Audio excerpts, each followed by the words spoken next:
Now break time with us.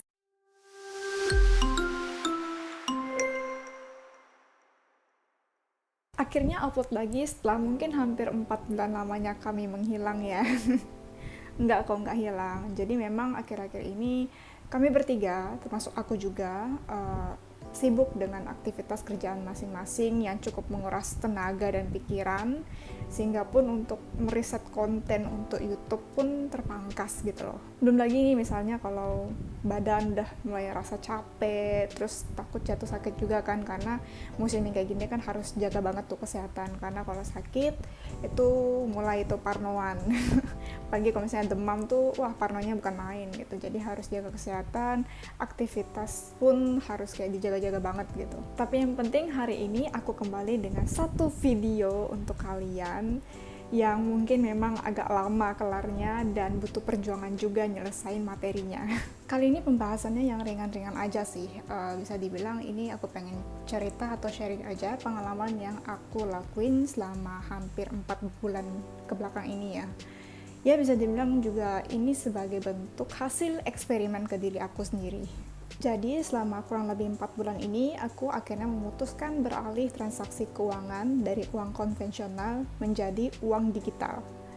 Biasanya aku kalau transaksi selalu pakai uang tunai, mau belanja pakai uang tunai, mau makan pakai uang tunai, mau talangin teman atau misalkan patungan barang teman, itu juga uang tunai. Jadi masih zamannya buat repot-repot ke ATM, cuman tarik tunai dan ngisi dompet.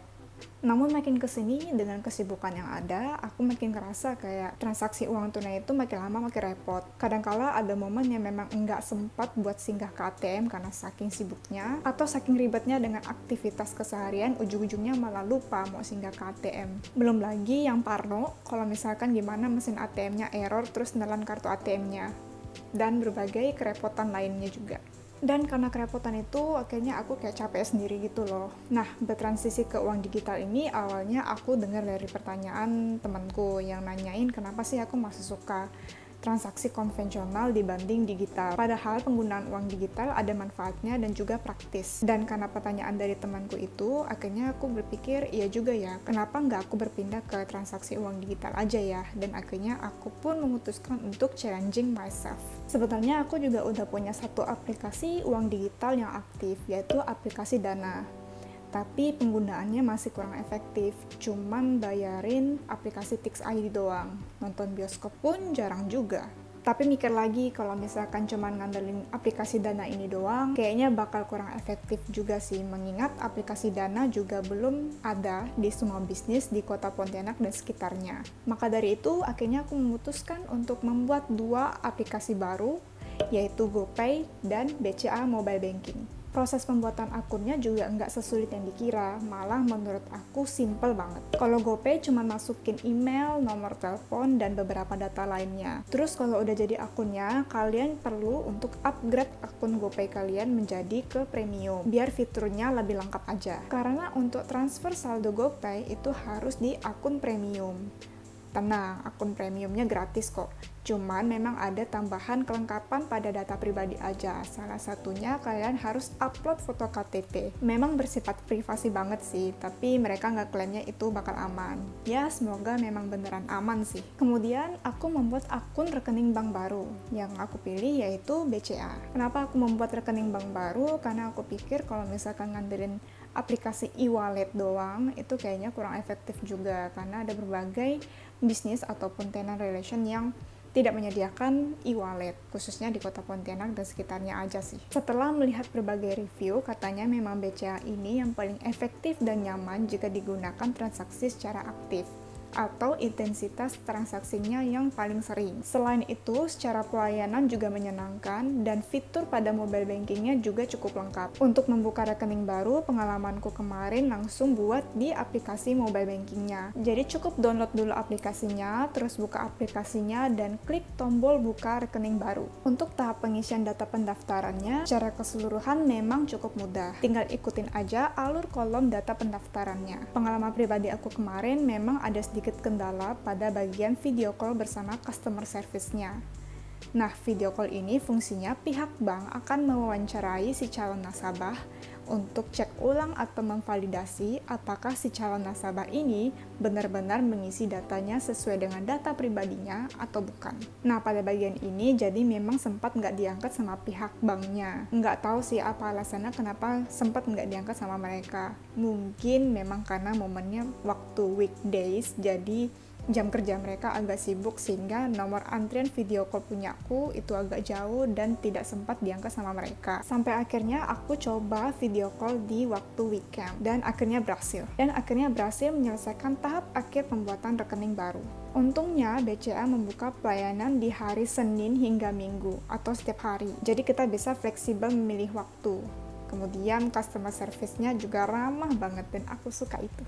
Semua akun uang digital udah diaktifasi, tinggal digunain aja nih. Nah, sebulan pertama aku memang agak kagok gunain aplikasi uang digital ini. Karena masih masa transisi juga, jadi aku masih belajar cara penggunaan fitur-fitur di aplikasi hingga keamanan di aplikasi uang digital. Setelah masuk bulan kedua, aku udah mulai rileks penggunaannya karena udah mulai paham juga cara gunainnya. Dan masuk bulan ketiga, aku udah lebih nyaman bertransaksi menggunakan uang digital ini. Kesan selama menggunakan uang digital ini memang terasa lebih cepat dan praktis. Mau belanja tinggal scan QR aja, mau bayar GoFood tinggal GoPay aja. Soal kasih uang tip ke driver juga udah ada fiturnya di situ. Nggak perlu cemas lagi kalau kang drivernya nggak memiliki uang kembalian. Mau gantiin uang teman tinggal transfer aja, tinggal tawarin mau via e-wallet atau bank transfer. Hutang pun lunas dengan cepat. Dan terakhir, bisa meminimalisir penggunaan hand sanitizer setelah bertransaksi uang kertas ataupun uang logam. Ya, karena transaksi dari uang tunai, ada peluang untuk tertular coronavirus juga. Segala sesuatunya memang nggak selalu sempurna juga. Pasti juga ada kekurangan yang aku rasain selama menggunakan uang digital ini. Jadi sebelum berbelanja, mata aku selalu mengarah ke meja kasir terlebih dahulu untuk mengecek apakah ada tersedianya akses uang digital atau tidak. Kalau misalkan nggak ada akses untuk scan QR, substitusinya bisa gunain kartu debit. Kalau masalah ini menurut aku nggak jadi masalah banget sih, karena masih ada substitusinya dari scan QR bisa ganti ke kartu debit. Secara keseluruhan, untuk keseharianku, aku juga udah mulai berkurang penggunaan uang tunai. Sekarang kalau menggunain uang tunai itu kalau udah belanja ke usaha mikro aja, kayak warung, toko kelontong, lamongan, kedai, atau warung kopi, atau usaha mikro lainnya, itu baru aku gunain uang fisik. Karena ya memang jarang mereka nyediain akses uang digital juga. Pastinya penggunaan uang digital ini juga menghasilkan berbagai opini dari orang-orang. Ada yang bilang kalau menggunakan uang digital ini justru malah buat boros. Tapi kalau menurut aku, enggak juga sih. Itu semua balik ke mindset aja. Ya kalau misalkan tiap harinya belanja mulu, ya memang bakal boros. Tapi kalau misalkan kalian juga jarang belanja, ya tetap hemat itu uang. Sebenarnya uang digital dan uang fisik itu nggak ada bedanya, cuma pindah wadah aja. Kalau misalkan kalian dulu seringnya buka tutup dompet, sekarang kalau mau bertransaksi itu cuman akses lewat HP aja atau cukup menggunakan kartu aja.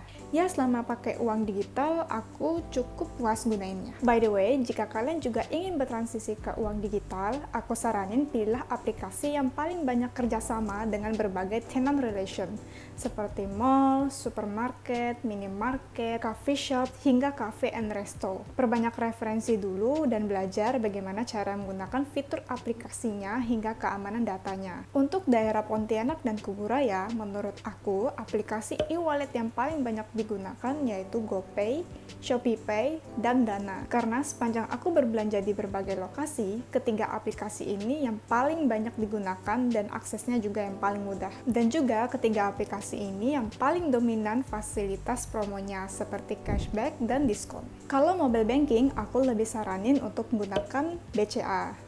Nah, kalau misalkan kalian belum punya BCA dan pengen daftar atau buat akunnya, kalian bisa pilih rekening BCA yang khusus bertransaksi. Kenapa BCA? Karena dari seluruh bank, BCA yang paling banyak kerjasama dengan tenant relation. Paling nggak, jika tidak tersedianya scan QR, pastinya di meja kasir selalu tersedia akses untuk gunain kartu debitnya. Kemudian BCA juga selalu ada fasilitas promonya seperti diskon dan cashback. Kalau misalkan kalian nggak pilih BCA, kedua terbanyak kerjasama dengan berbagai tenant relation itu adalah Bank Mandiri. Ya kurang lebih dengan Bank BCA sih. Cuman biasanya kalau Bank Mandiri ada kekurangannya. Biasanya kayak harus ada minimal transaksi dulu Entah itu 50.000 atau 100.000 baru bisa gunain scan QR atau kartu debitnya. Ya, beda-beda tipis lah. Nah, kalau kalian gimana kesannya terhadap uang digital ini? Apakah selama gunain uang digital, kalian merasa enjoy aja, atau malah justru terasa ribet? Nah, bisa juga sharing kesan kalian selama gunain uang digital di comment section di bawah ya. Sekian video aku kali ini, semoga tidak membosankan, dan sampai jumpa di video selanjutnya. Bye!